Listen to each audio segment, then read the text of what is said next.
TEDxSalem 2015, our biggest attendance yet. Awesome convention center. Yeah, give yourselves a round of applause. We have more people on the way, believe it or not. They set up enough chairs for about 400, and we're about packed right now, but we have a contingency plan, so if you have friends or neighbors who said, can I still come day of? Tell them yes. Text them yes. So, welcome. My name is Keith Seckel. I was the closing speaker in 2013, a volunteer last year. I get to be your host this year. It's good to see you all. Yep, thank you. I know some of you by name. I met some of you this morning. It's really a good crowd. I'm looking forward to this weekend. I know you saw a short video. I want to point out a couple things as we do some teardown behind me. The difference between TED and TEDx. So TED is about twice a year. TEDx, over 15,000 just in the last 5 years, and the numbers keep going up. TED, global voices, global impact. TEDx, local voices that go global with global impact. Yeah? TEDx, no religious or political or corporate agendas, and TEDx is completely all volunteer run. So you'll see volunteers all around you today. Give them a hand, thank them right now. Yeah, good.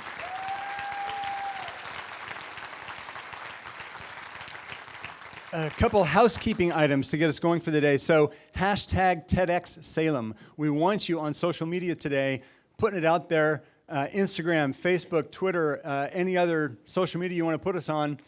That being said, please know that we want you to avoid flash photography. We also want you to avoid taking videos of our speakers. The videos of our speakers will be online in a month to two. What you see live and on the screen is a bit different than what gets edited out and put out there. So it takes some time, takes some effort, and that leads me to our sponsors. Allied Video Productions is our presenting partner today. So you'll see them in the background and cameras going in and out. We could not do this without our sponsors, so I want to thank them first up.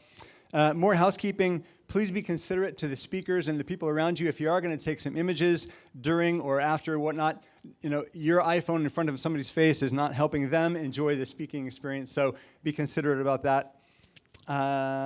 Mingle. Meet some people today. You are like-minded and you're different-minded. Meeting people like you and meeting people different than you is a good thing. So do that today. You'll have plenty of opportunity. You'll also have plenty of opportunity to eat. Food all around you all day long, so enjoy yourself. And in school, if you asked me what my favorite subject was, recess. Plenty of opportunities for recess and play today, so I want you to enjoy that. I took an informal poll today from some of you, and a couple of you said that your biggest fear was informal polls. Nice try. We're afraid of a lot of things. We're afraid of our kids getting hurt. We're afraid of failing. We're afraid of being alone. We're afraid of hurting others. And honestly, we are. We're afraid of getting put on the spot. We're afraid of not being good enough. We're afraid of bees and spiders and snakes. We're afraid of public speaking. Well, I'm not, but some of us are. We fear a lot of things, but we also fear conflict. And in storytelling, there's three classic sources of conflict. There's person against nature, bees, spiders, snakes. There's person against person, and person against themselves. We fear our own thoughts. We're afraid of being alone. But person against person, I want to focus just a little bit on as we get our day going for fearless as a theme. There's a fine line, isn't there, between fearlessness and recklessness, between cowardice and caution. And that's okay. When we fear conflict with each other, we take a lot for granted. So, what if I was coming down an alley toward you like this? Okay?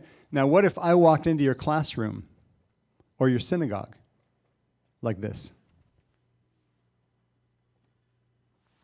How about now?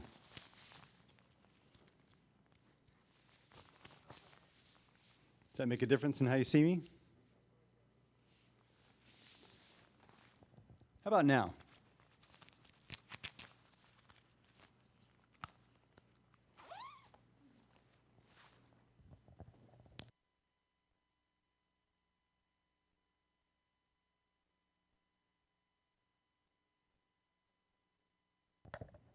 What do you see now? I'm an ordained minister. I get to wear this. But what does that make you think of? Maybe some people comfort, maybe not. What if you're on the playground and you turn around and I'm talking to your toddler? What does that do to you? How about now?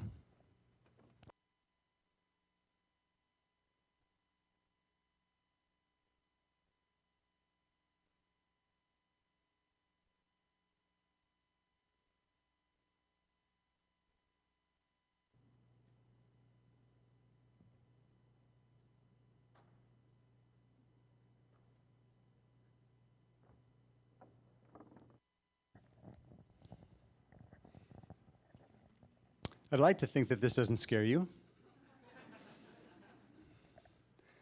But maybe I represent needles.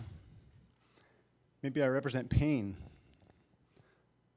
or bad news. Maybe I represent comfort, but our visceral reactions when we see people for the first time, what does that do to us? How about now?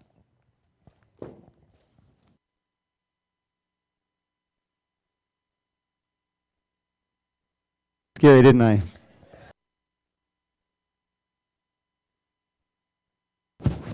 Last wardrobe change, I promise. I don't want to scare you.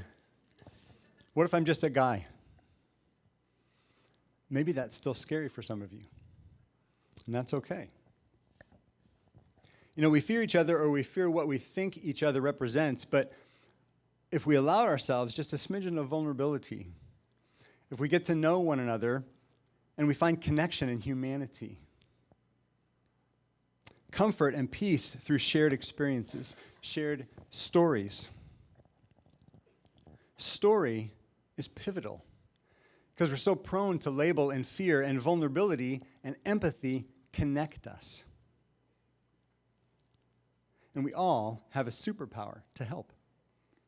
Patrick Moreau will tell us more as we enter into our day together.